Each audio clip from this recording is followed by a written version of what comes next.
This is the Sorensen cabin.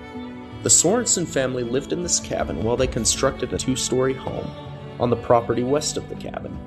Upon completion of the large home, the cabin was used for storage and as a repair and workshop for many years.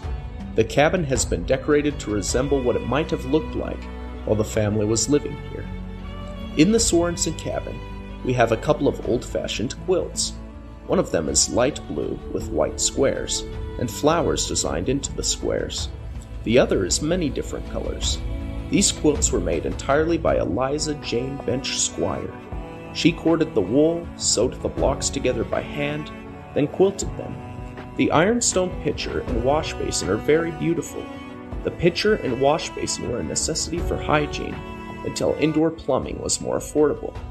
Pioneer families would fill the pitcher up with water, and while completing their daily hygienic tasks, would pour the water over whatever it is they were cleaning into the wash basin.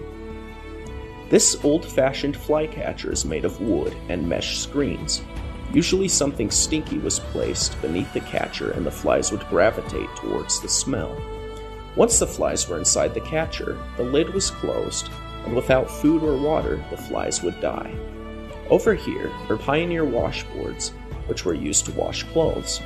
Before there were washing machines and dryers to clean and dry our clothes, a washboard and a clothesline were everyday household items.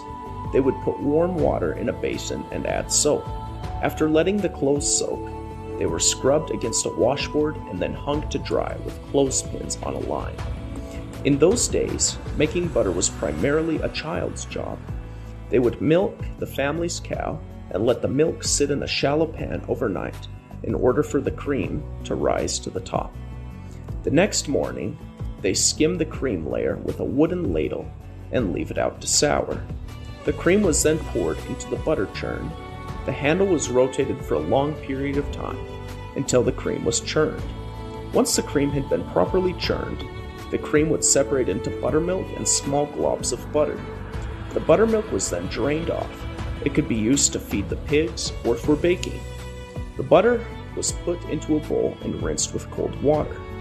The butter was squeezed into a nice lump using a butter paddle and a butter mold. It was then sprinkled with salt and stored in a cool place.